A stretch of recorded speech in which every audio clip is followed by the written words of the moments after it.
Elon Musk is a threat to democracy. You've heard this, right? He bought Twitter, he gutted the moderation, he let trolls and bots and the disinfo merchants back in, and now it's a fire hose of garbage. He's platforming extremists, he's amplifying conspiracy theories, he's using the algorithm to boost his own posts. He's the richest man in the world, and he's using that power to pollute the information ecosystem. That's the story. And look, I'm not here to defend the guy. A lot of that is true. But here's what bothers me about that framing. It's too easy. Blame Musk, blame Zuckerberg, blame the algorithms, the platforms, the tech bros, the billionaires. They're the ones flooding the zone with misinformation. They're the ones who broke our brains. If we could just regulate them, break them up, hold them accountable, we'd fix this. That's a supply side story. The problem is bad information being produced and distributed, so cut off the supply. Problem solved, every expert on the war on drugs will tell you. But there's another side of this equation, one that's harder to talk about: demand. And here's the kicker for us. The platform don't force us to believe things. They serve us content and we decide what to do with it. Every share, every retweet, every wow, look at this in a group chat, every time outrage overrides curiosity. Yes, the algorithms are optimizing for engagement, but we're still the ones reacting. So here's the uncomfortable thesis. You, yes you watching this are a part of the misinformation problem. Not because you're stupid or gullible, but because you're tired, you're busy, and the way most of us think about knowledge is quietly broken. Until we fix that, no amount of platform regulation is actually going to save us. The supply will keep coming. The question is whether we will keep buying it. And I can't help but be a philosopher about this and think, that's epistemology. That's the philosophy of knowledge. What we know, how we know it, and what to do when we can't be certain of things. We'll come back to Musk. He's a useful example. But first, let us look at the real problem: us. And before we get into it, here's a little experiment. Think of something you're absolutely certain you know, something you bet money on, something you'd share without hesitation. Hold on to it. We're going to stress test that.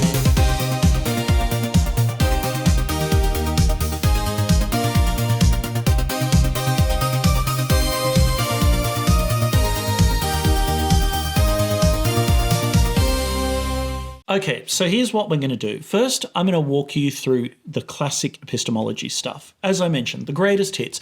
You might know a few of them, but it's worth looking at again because we'll be doing some interesting things with them. Stuff like what is knowledge, why it's harder to define than you think, and then the big skeptical challenges, as well as the question of whether you can trust anything at all, including your own senses. This is the part where we kind of break things. Then, and this is where I think it gets more interesting, we're going to look at why this traditional framing misses the point entirely. Because the real problem most of us face isn't, can I trust my own eyes, but can I trust what other people are telling me? And that's a completely different question, one that epistemology, I think, hasn't done a great job of talking about, and it's one that's actually broken right now.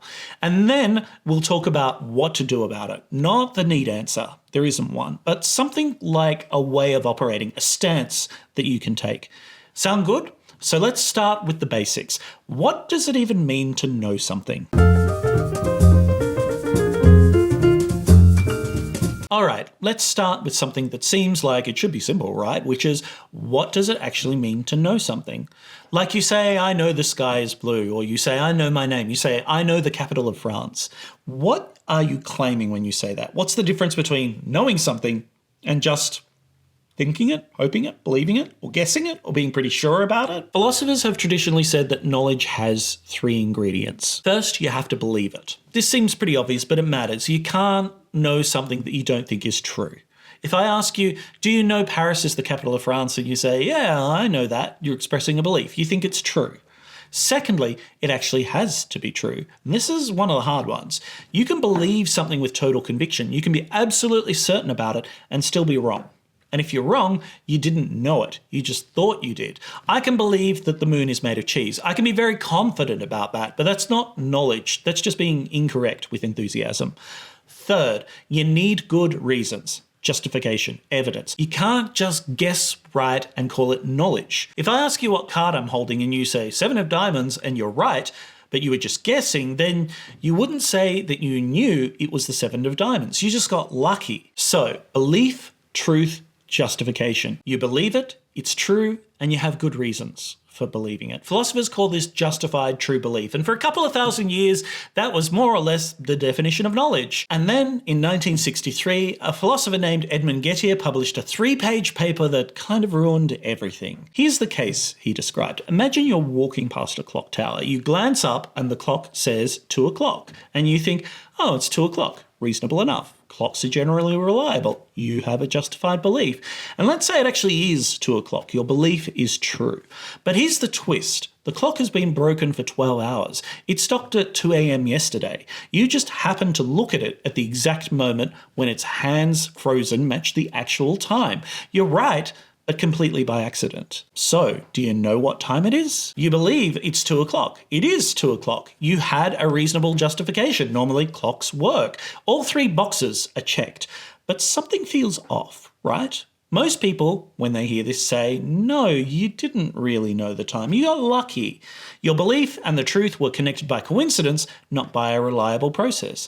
Gettier cases, as they're now called, are situations where you have a justified true belief, but we still hesitate to call it knowledge. And philosophers have been trying to patch that definition ever since. Maybe knowledge requires a causal connection to the truth. Maybe it requires that you couldn't easily have been wrong. Maybe you need a 4th condition. There's a whole industry of proposed fixes. But here's what I want you to take from this, because it's actually the more interesting point.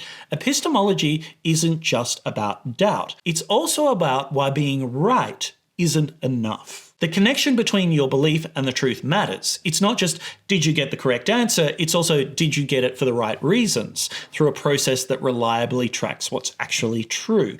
And that turns out to be a much harder bar to clear. So keep that in mind, because we'll come back to it. But the problems with knowledge go deeper than trick clocks. Let's go back to the 1600s and catch up with our old friend René Descartes. You probably know him from the I think therefore I am. But to understand what that actually means, you have to actually understand the project that led him there. Descartes looked around at everything he believed and thought, how much of this is actually solid? How much do I know versus how much have I just kind of absorbed from teachers or from culture or from assumptions I've never questioned?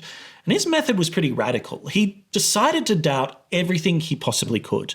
Not because he thought everything was false, but because he wanted to find something that couldn't be doubted. He wanted to strip away every belief that had even the slightest possibility of being wrong and see what remained. Find the bedrock, if you like, like in Minecraft, digging right down to the bottom and then build back up from there. Hopefully find a few diamonds on the way too. So he started dismantling. First target, the senses, because your senses have lied to you before. That's just true. Optical illusions exist. You've misheard things. You've seen something in your peripheral vision that wasn't there, or looked at a coat hanging on a chair in a dark room and thought for a second, hey, that's a person. I usually leap back in horror. Sticks look bent when you put them in water. Distant objects look tiny. We've got thousands of these things. The senses get things wrong, is the point. And Descartes' point is, if they can deceive you sometimes, how do you know they're not deceiving you right now? How do you know this particular moment isn't one of the glitchy ones? Now, you might just say, okay, sure, the senses make mistakes occasionally, but they're mostly reliable. I can check one sense against another. I can touch something to confirm what I'm seeing. Fair enough. So Descartes goes further. He says, have you ever had a dream that felt completely real while you were in it? You were convinced you were awake, experiencing things, making decisions, talking to people, and only when you woke up did you really realize that none of it was real. So here's the question. How do you know you're not dreaming right now? Think about it. What test could you run? You can say, oh, I can pinch myself, but you could dream that you pinched yourself and it hurt and still not wake up. You might say that, hey, dreams are weird and inconsistent, but you've had dreams that were pretty coherent and you only notice the weirdness afterwards. From inside a dream, while it's happening, you don't know it's a dream. That's what makes it a dream. So if you can't always tell from the inside whether you're awake or asleep, then anything you're experiencing right now could be a dream. This wonderful video on Philosopher, for example, like, hype and subscribe, your chair, your own hands. Could all of this be dream stuff? But okay, let's say you're willing to take your chances on the dream thing. Descartes has one more move, and it's a big one. What if there's something, he called it an evil demon, that's deliberately feeding you a completely false reality? Not occasional glitches, not dreams you'll wake up from, but a systematic total deception. This demon is supremely powerful, supremely clever, and it has constructed an entire fake world for you to experience. Everything you hear, everything you touch, everyone you interact with, all of it is fabricated. The demon is running a perfect simulation, and you have no way to detect it from the inside. Now, Descartes didn't actually believe that there was such a demon. It was a comforting time back then. But this is a thought experiment he was running. He was asking, if such a demon existed, could you rule it out? The answer, I think, is no. Any evidence you could gather comes from the very experiences that might be fake. It's a shame that Descartes didn't turn it into a screenplay. As Rob Schraub often says, he could have been famous. But update the demon to a supercomputer and you get the modern version, the brain in a vat, which you know, but here it is anyway. Imagine your brain is floating in a tank in some laboratory, wired up to a machine that's feeding it electrical signals.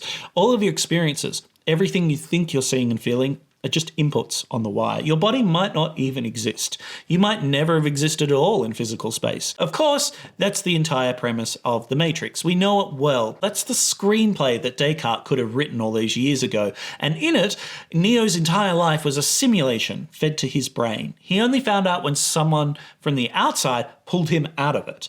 Here's the problem. From the inside, he had no way of knowing. And neither would you. It could all be a simulation. And you know who loves this idea? Elon Musk. He said publicly he thinks there's a 1 in billions chance that we're not living in a simulation, which is dumb, but we'll move on from that. The Matrix isn't just a movie to him, it's a probability estimate. And look, you can dismiss that as tech bro philosophizing, but here's what's interesting. He's taking Descartes seriously. He's asking the question. He just comes to a different conclusion than most people. He thinks the simulation is likely. Most of us hear brain in a vat and think, okay, but obviously not really. Musk hears it and thinks, yeah, probably. I think it says more about his sci-fi diet than his philosophy, but here's the thing. The philosopher in me, as much as I really, really want to, can't dismiss him. I don't think it's likely, but I can't be certain. And that's the exact point. And here's what makes this genuinely uncomfortable. You cannot prove that you're not a brain in a vat. Think about what evidence you use. Your senses? Well, those are exactly what would be simulated. Scientific instruments, also simulated. Other people confirming your reality? They'd be a part of the simulation too. It's airtight, turtles all the way down. There's no test you can run from the inside of the system to verify the system is real. So Descartes has now demolished basically everything. The external world might not exist. Other people might not exist. Your body might not exist. So what's left? He found the one thing he couldn't doubt, the fact that he was doubting. Even after all of these years, is still such a lovely philosopher's trick. Even if a demon was deceiving him about everything, someone has to exist to be deceived. The very act of thinking, even thinking maybe everything is fake, proves that there's a thinking thing doing the thinking. You might be wrong about what you're thinking about, but you can't be wrong about the fact that you're thinking. Cogito ergo sum. I think, therefore I am. That's the bedrock, the one unbreakable certainty. The catchphrase us philosophers have cross-stitched on our couch cushions. Even radical doubt can't touch it. Now, whether Descartes successfully builds back from this to, and therefore the external world is real and my senses are mostly trustworthy, is a longer conversation. His arguments involve God in ways that even religious philosophers find a little questionable. But the demolition phase, the doubt phase, that holds up all these centuries later. It's been 400 years and nobody's found a clean way to refute the brain in a vat scenario. We just kind of live with it. Maybe that's the point. Not that we should actually believe we're brains in vats, but that we should be humble about certainty. If even our most basic assumptions about reality can't be proven with absolute logical airtightness, then maybe absolute certainty was never the right goal. All right, let's step back from the demon stuff. Let's say you're not worried about total deception scenarios. You're willing to assume the external world is real, your senses are mostly reliable, you're not a brain in a jar. That's reasonable. Most people make those assumptions and just get on with their lives. Lucky them. But there's still a problem, and this one is a lot sneakier because it's hiding inside something you do every single day without noticing. Almost everything you know about the world, almost everything you expect, comes from pattern recognition. The sun rose yesterday, it rose the day before, it's risen every day of your life, so you expect it to rise tomorrow. That's not a wild leap, that's just obvious. You drop something, it falls every time. So you don't hold your phone over a cliff edge because you know gravity will do what gravity does. This is called induction.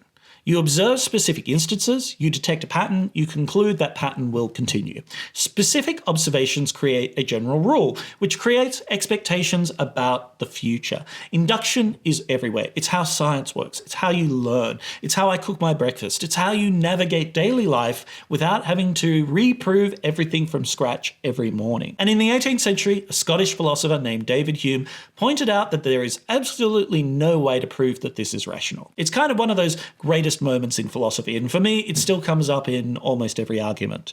So here's the problem. Can you prove the sun will rise tomorrow? Not just it probably will, or it always has, can you demonstrate it with logical certainty?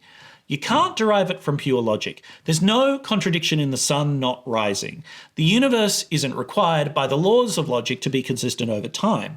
The sun rose yesterday and will not rise tomorrow is weird, but it's not self-contradictory in the way you could say something like a triangle has 4 sides is. Lots of unexpected things could happen to knock the Earth off its course or make the sun disappear or something else, even if it might not be very likely. Okay, so can you prove it from experience? You can say, it's always happened before, so it'll happen again. But that's circular. You're using past patterns to predict future patterns, which only works if you assume that the future will resemble the past. And that assumption that the future will resemble the past is exactly the thing you're trying to prove. You're using induction to justify induction. Hume's point is we have no non-circular argument for why induction should work. We just do it. We can't help doing it, but we can't prove that it's reliable completely. There's a grim little story that illustrates this. Imagine a chicken on a farm. Every morning, the farmer comes around and brings food, day after day after day. The chicken, observing this pattern, forms a belief. The farmer is a friend. Mornings mean food. Life is good. And then one morning, the farmer comes and it's dinner time. Not for the chicken, but for the farmer, and no more chicken.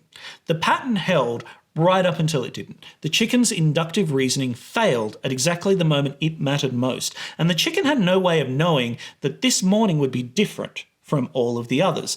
Now you might say, okay, but we're smarter than chickens. We have science. We understand mechanisms. We don't just observe patterns, we explain them. And that helps. It really does. Understanding why the sun rises, the rotation of the Earth, orbital mechanics, classic physics, all that sort of stuff, it gives us confidence more than just it's always happened. It gives us probabilities and likelihoods too. But here's the thing. That knowledge is also based on induction. We believe the laws of physics will continue to operate because they've always operated. We believe our instruments and observations are reliable because they've always been reliable, particularly when we've tested them. At bottom, there's always an inductive assumption. There's always the future will be like the past that we can't get underneath. You hear past performance does not guarantee future results in every financial disclaimer. That's Hume's problem, translated by the lawyers. We act on patterns because we have nothing else, but we can be pretty confident they'll hold, but we can never be certain. This isn't just abstract philosophy, by the way. Think about how much of your confidence in things is actually disguised induction. This person has always been trustworthy, so they will be in the future. This institution has genuinely been reliable, so I trust them now. Things like this usually go this way, so this one probably will too. All of it is turning patterns into expectation, and the pattern could break. So, where does this leave us? We can't prove that the external world is real. We can't prove that we're not being systematically deceived. We can't prove that the future will resemble the past. Even when we have justified true beliefs, we might be right by accident in ways that undermine calling it knowledge. Is anything certain? Can we know anything at all? Most philosophers today land on a position called fallibilism. And it basically says, no absolute certainty, it's off the table. Sorry. Any belief you hold, no matter how confident you are, could in principle turn out to be wrong. It's just the human condition. But, and this is important, it doesn't mean that we know nothing. It means that knowledge isn't what we thought it was. Knowledge isn't certainty. It's not infallible. It's provisional. It's good enough to act on, open to revision if we get new information. Fallibilism says you can know things while acknowledging you might be wrong about them. That sounds contradictory, but it's actually how we operate. You know your car is parked outside, you'll bet on it, but you can also know, if you think about it, that it's possible somebody stole it in the last hour. The possibility of being wrong doesn't erase the knowledge. It just means the knowledge isn't absolute. That's the foundation of science too, and the importance of hypotheses and the scientific process. It is fallibilism at work. It just encourages us to be modest about the levels of certainty it can give us. And I think fallibilism is basically right. Absolute certainty has always been a fantasy. It seems to be for the kind of zealots who aren't quite in touch with how everyday reality seems to work. Instead, we do our best with evidence and reasoning, we hold our conclusions provisionally, and we update when we need to. Now, if this were a normal introduction to epistemology, we'd wrap it up here. We'd say, doubt is healthy, certainty is arrogant, keep an open mind, don't be afraid to say, I don't know. Very tidy, very satisfying. But honestly, I don't think it's very helpful, because none of this actually addresses the problem that you face when you're trying to figure out what's true. So let's look at that instead. So here's what bugs me, a philosopher, about everything we've just covered, the standard model of epistemology, if you will, because it treats knowledge like a solo activity. One person, alone with their thoughts, trying to figure out if their senses are lying to them. Can I trust my eyes? Is my reasoning sound? Is a demon deceiving me? It's kind of epistemology for hermits. And look, the questions are real. They are philosophical. The arguments are good. Descartes and Hume were brilliant. I'm not saying this stuff doesn't matter. But think about how you actually come to know things in practice, in your real life. How do you know the Earth is 4.5 billion years old? Did you date the rocks yourself? Did you personally run the radiometric analysis?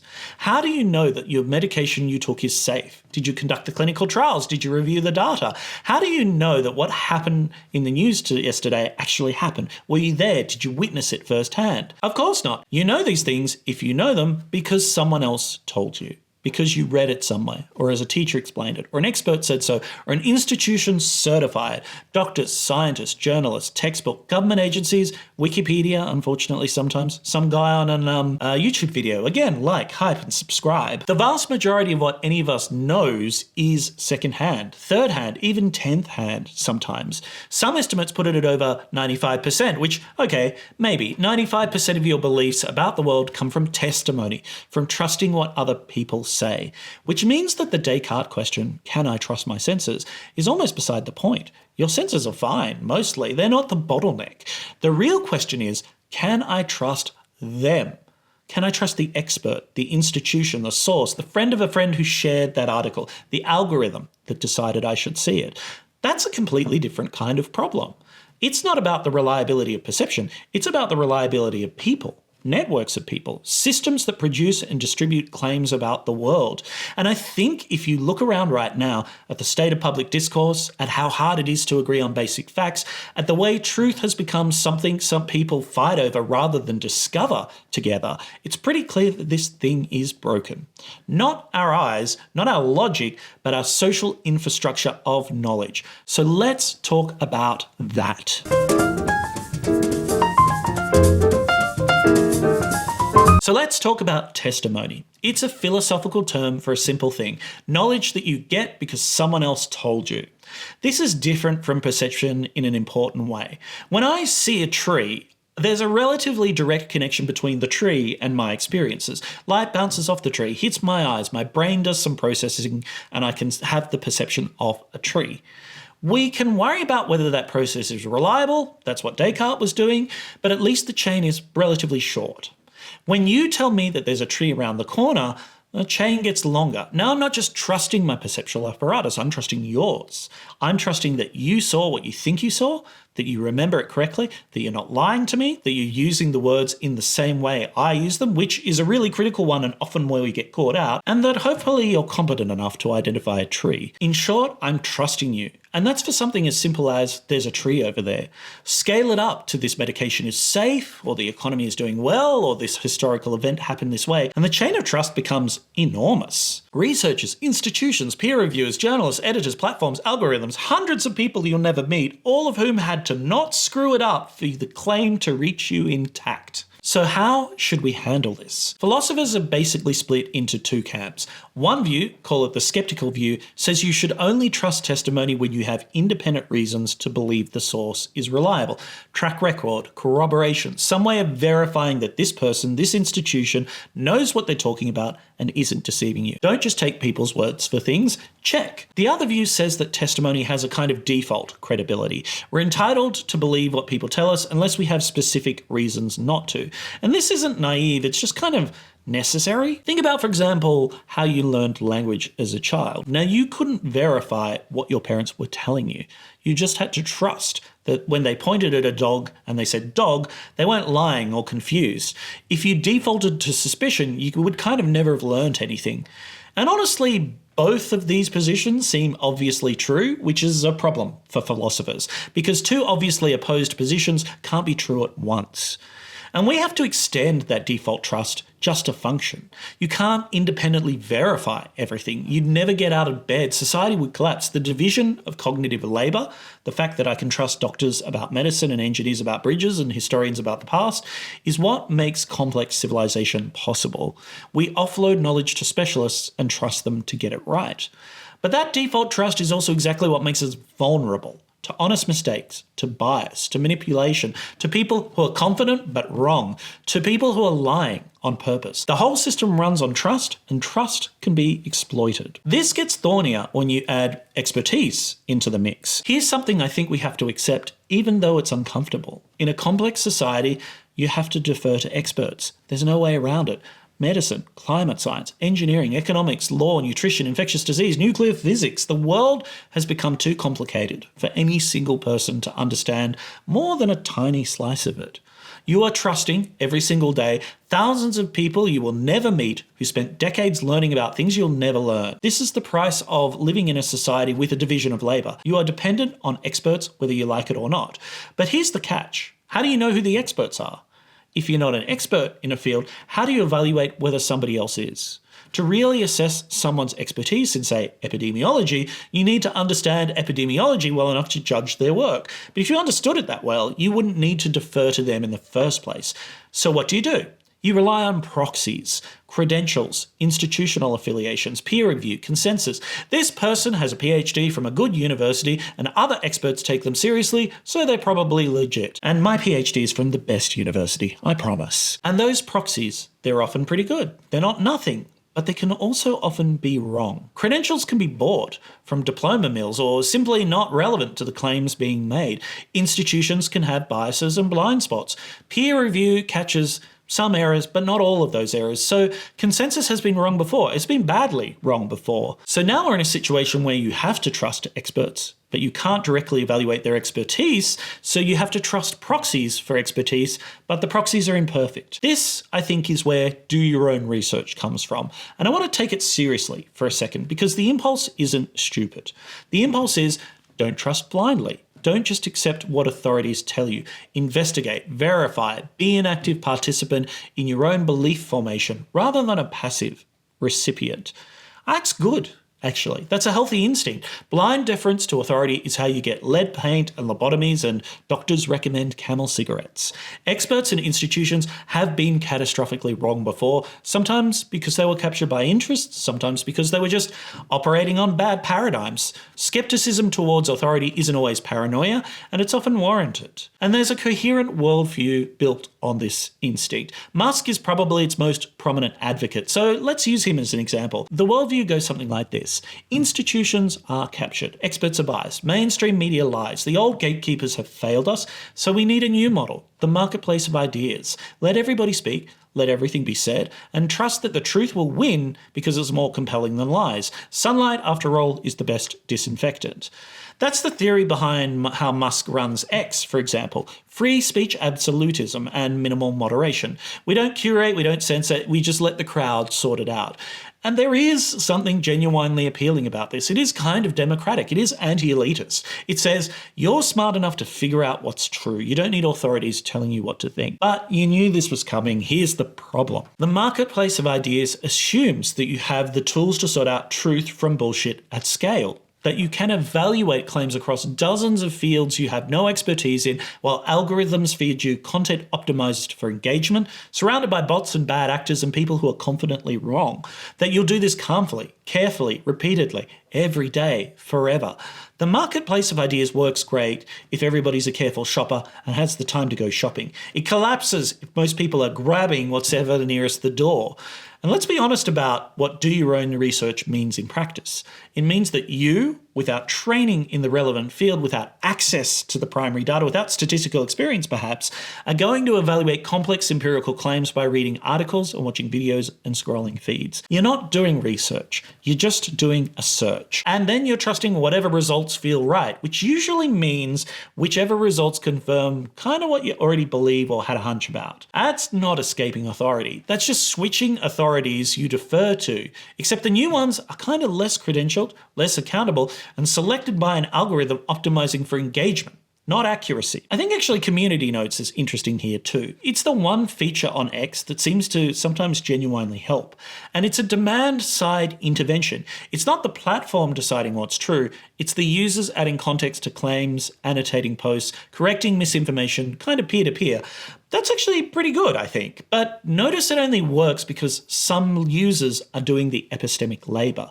It still depends on the crowd having good habits and some experts within it. The tool is only as good as the people using it. Now, I want to be careful here because I'm not saying the opposite thing. I'm not saying trust the experts, shut up, don't ask questions. That's not epistemology either. That's obedience. Experts are wrong sometimes. Institutions have conflicts of interest. Scientific consensus has blind spots, especially about things that are new or politically charged or underfunded or that challenge powerful interests. The history of medicine alone is full of treatments that were confidently endorsed and then turned out to be useless or harmful. The experts said so is not a trump card. The question is, what do you do with your justified skepticism? And I think the answer is not trust yourself instead. Because you're not in a better epistemic position than the experts. You have fewer tools, less training, and less access to evidence. The answer is more like understand how knowledge actually gets built and corrected over time. And mostly that happens through experts challenging other experts, through institutional processes that, for all of their flaws, have some accountability built in, through replication, peer review, public argument, and the slow accumulation of evidence. The point isn't to defer blindly. The point is to recognize that knowledge is a collective project and you are not going to out-research the collective from your laptop. The job isn't to become an expert in everything. The job is to get better at evaluating which parts of the collective knowledge production system are more or less trustworthy for which kinds of questions. That is harder. That is less satisfying than I did my own research and discovered the truth they don't want you to know. I should use that as the title of this video, actually. But it's honest about what any individual can actually do. And there's one more layer to this, and I think it's the one that people don't usually talk about in introductions to epistemology, but I think it matters. Everything we've discussed so far treats testimony and expertise like they're neutral. Like we evaluate everyone's claims the same way, run them through the same filters, and the best evidence wins. That's not how it actually works. Think about whose testimony gets taken seriously by default and whose gets questioned. A doctor says you have a certain condition. You probably believe them. But if a patient describes symptoms that don't show up on tests, the doctor might not believe them. A credentialed academic publishes a paper, that's scholarship. Someone without credentials makes the same argument, that's opinion, or a blog post, or a conspiracy theory. A police officer gives testimony in court. It carries weight. A defendant contradicts them, they're just saying that. There's a pattern here. Some people start with credibility and they have to lose it. Other people start without credibility and they have to earn it. And the starting positions aren't distributed randomly. And again, this is the French philosopher Michel Foucault, who spent a lot of his career on this, the relationship between knowledge and power. His point wasn't that truth doesn't exist or that everything is just politics. It's that the process by which claims become accepted as knowledge isn't neutral. Power shapes what gets studied, what gets published, what gets taught, what gets credentialed, and who gets listened to and who gets dismissed. This isn't abstract because it constantly plays out in our lives and our societies. For decades, patients with chronic fatigue syndrome or fibromyalgia and other conditions were characterized by symptoms that didn't show up on standard tests, and they were dismissed by the medical establishment. They weren't believed. The doctors told them that it was psychological or that they were exaggerating or it was just stress. There's a great Golden Girls episode on this too, I watched the other day. The patients knew something was wrong with their bodies. They often couldn't get diagnosed, couldn't get treated, and couldn't get disability accommodations. Not because they were wrong, but because they lacked the kind of credibility that usually gets you taken seriously. The knowledge was there in a sense. The patients had it, but it wasn't accepted as knowledge because it came from the wrong kind of source. Or think about how misinformation gets defined. Sometimes it means demonstrably false claim that can be fact-checked and debunked. That's clear enough. But sometimes it means claims that contradict official sources or claims that challenge the current consensus. Those are very different things, but they get lumped under the same word. And who decides which is which? Usually the institutions whose claims are being challenged. Here's a small example that's kind of perfect. Twitter used to have, as we all know, blue check marks. They meant this account is who they say they are. Verified identity. It wasn't an endorsement of what the person said, but it was a kind of authentication. You could trust that the account actually belonged to the journalist, the politician, the public figure it claimed to be.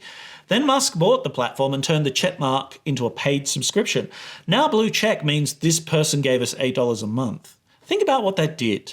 A symbol that used to mean verified identity now means paid customer. Overnight, the visual shorthand for you can trust this is who they say they are became meaningless. Impersonation got easier. Paid accounts got algorithmic boosts. And there's no quick way to tell authenticated journalist with a decade of reporting experience from guy who bought this badge to boost his reach. The marker of credibility became a product. The infrastructure of trust got monetized. Foucault would have had a field day with this. It's a perfect little case study in how the systems that determine who gets believed aren't neutral or stable even. They're designed by people and they can be redesigned. They can be sold off or repurposed or hollowed out by other people with very different incentives. Here's why this matters for epistemology. If you want to understand why people don't trust institutions, why trust the expert falls flat for a lot of people, then you can't just say they're irrational or duped or doing epistemology wrong. For a lot of people, the institutions haven't been trustworthy. Their testimony has been dismissed. Their experiences have been explained away and the markers of credibility have been manipulated. The system that's supposed to produce shared knowledge has not historically worked for them. Their skepticism may be overblown or misdirected. Something like the medical establishment ignore my chronic illness, therefore vaccines are a conspiracy, is not a valid inference.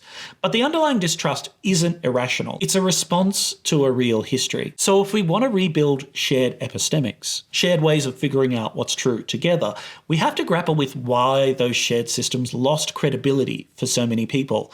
And that's not just a question of evidence and logic. It's a question of power and of inclusion, and also of whose experiences count and who gets to speak. So what happens when all of this falls apart? When trust in shared knowledge building systems collapses? When people stop believing that there's any neutral ground for figuring out what's true? I think you get what we have now, and you get possibly worse too. Oh yes, we're not at the bottom yet. But there's different groups living in different factual realities, not just disagreeing about values or policies, but disagreeing about what actually happened. Basic stuff, what's real, what facts are. And more than that, we end up with no shared framework for settling the disagreement, which is just an absolute political poison, an acid that corrodes everything. So just constant, never-ending disagreement. That's the part I find genuinely frightening. It's not that people believe false things. People have always believed false things. I've accidentally believed false things. It's that we're losing the ability to agree on what would count as evidence and as true. If I show you a video, you can say it's a deepfake. If I cite a study, you can say the researchers were biased. If I point to expert consensus, you can say the experts, they're captured. If I appeal to an institution, you can say the institution is corrupt. Every move has a counter move. At some point, we're not disagreeing anymore. We're not playing the same game at all. We're not even in the same epistemic world.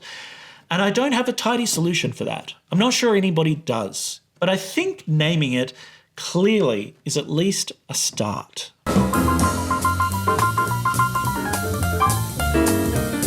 Okay, so deep breath. What do? We can't achieve absolute certainty. Our senses can be fooled and our reasoning can mislead us. We are dependent on other people for almost everything we know, and those people can be wrong or biased or lying. The systems that are supposed to help us figure out what is true are imperfect and they're sometimes captured. And we might be losing the shared frameworks that let us adjudicate disagreements at all. Cool. Very encouraging. So what do we actually do? I want to resist two tempting responses here because I think they're both wrong. The first one is just trust the experts, defer to authority, it's too hard, stop asking questions and just accept what the institutions tell you. As I've said, that's not epistemology, that's just blind obedience. And it doesn't work anyway. I mean, blind deference is how you get stuck believing whatever the current consensus happens to be, even when the consensus is wrong or on the wrong side of history, which it sometimes is. The second one is trust no one. Everything is spin. All of the sources are biased. All institutions are captured, so I'll figure it out myself. That's also not epistemology. That's narcissism wearing a skeptical costume, because you are not in a better position to figure out a lot of climate science or vaccine safety or economic policy than the collective apparatus of thousands of researchers. Sorry, but you're just not. Pretending otherwise isn't independence, is a delusion. So if blind trust is wrong and total distrust is wrong, what's left? I think that what's left is something like a stance, a set of habits, not an algorithm that produces certainty, but a way of operating that tends to get you closer to the truth over time while remaining honest about the limits of what you can know. Here are 4 things I try to practice, so your mileage may vary, but they're worth a shot. So firstly, we should match our confidence to our evidence.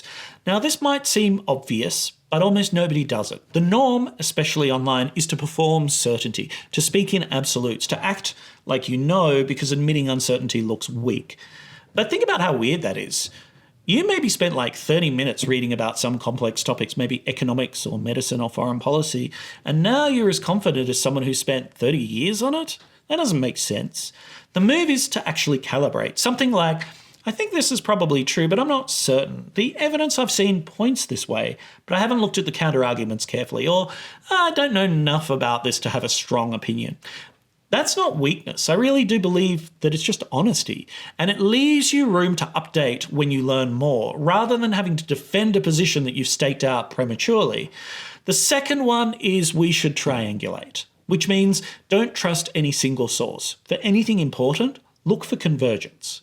The question here isn't, is the source trustworthy? That's too binary. The question is, do multiple independent sources with different incentives and different methods point towards the same conclusion? For example, if a study comes out saying X and it's funded by an industry that benefits from X, be skeptical. If 10 studies come out saying X, concluded by different teams in different countries with different funding sources, and they all point in the same direction, that's much more robust. Not proof, but more robust. Independence is the key, I think. If all of your sources are drawing from the same original source or had the same incentive structure, you haven't actually triangulated. You've just heard the same claim multiple times. Thirdly, I think it's important to know how we know.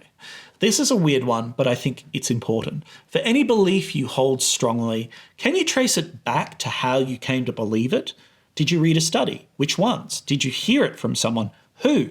Do you actually remember where you picked this up? Or has it just become part of your background assumptions? I think we've all been caught up by this one at one point or another. A lot of what we know is stuff that we absorbed somewhere but never really questioned. It feels like knowledge, but if you try to reconstruct the train of evidence, there's nothing there. It's just vibes, maybe, or a sense that this is true because it's the kind of thing that seems true. That doesn't make it wrong, but it should make you hold it a little more loosely. Beliefs that you can actually trace back to evidence are the ones you should be more confident in. And finally, we should always be updatable. Here's maybe the most important one, and also the hardest. Ask yourself, what would change my mind about this? What evidence, if I encountered it, would make me revise this belief? That's what Descartes was doing. If the answer is nothing, if no conceivable observation or argument would shift you, then you're not holding a belief. Maybe you're holding an identity. You've decided that this is a part of who you are and evidence is irrelevant. That happens to all of us sometimes. We all have sacred beliefs that we're not really willing to examine too much. But it's worth being honest with yourself about which ones those are, because those beliefs are ones that could be wrong and could be most resistant to correction. The goal here is to be the kind of person who can say, I used to think X, and then I saw Y, and I changed my mind when presented with compelling and sound evidence. It's not flip-flopping. That's not being weak or inconsistent. I think it's just rationality. It's how our minds are supposed to work. Good old Socrates, this guy here, one of those argumentative Greeks who kicked off Western philosophy, said the wisest thing he knew was that he knew nothing. Or maybe it was the Oracle of Delphi who said that. I forget. I really should Google that. But I don't think it was modesty. I think it was a practice, a way of staying in the question. Because the moment you think you've got it all figured out, you've stopped thinking. So, why can't we trust anything? The honest answer is because we're finite, limited. We experience the world through senses that can be fooled, we reason with brains that can be misled, and we know almost nothing firsthand. We depend on vast networks of other people who have the same limitations we do, plus interests and bias of their own. Absolute certainty, the kind that would satisfy Descartes, the kind that survives evil demons and brains in vats, it isn't available. Perhaps it never was available. It's not on the menu.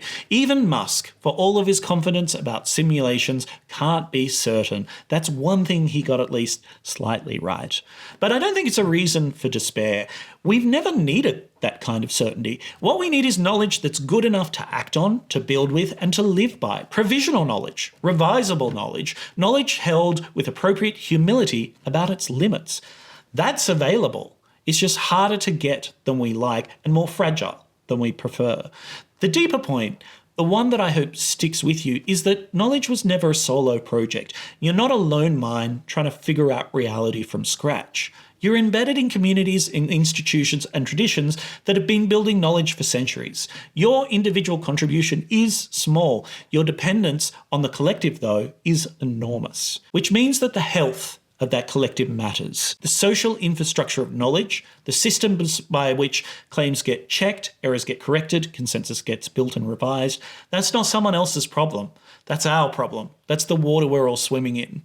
When those systems work, we can know things. When they break down, we can't. So, Elon Musk isn't the problem, or at least he's part of the problem, but he's not the whole thing. Not because he's blameless. He's not. Because blaming him is too easy. It lets us off the hook. It says that the problem is out there with the billionaires and the platforms and the algorithms, and if we could just fix them, we'd be fine. But we wouldn't be fine. Because Musk isn't going to fix this. Neither is Zuckerberg, neither is regulation or the next platform or better AI moderation. Those are all supply-side solutions to a demand-side problem. The supply will keep coming. It's too easy to produce, too profitable to stop. There will always be misinformation and there will always be bullshit. There will always be someone trying to fool you. As I say, the conmen came with the cavemen. The question is whether you keep buying it. We're really the bottleneck. Every time we share something without checking, we're not a passive victim of misinformation, we're the distribution network.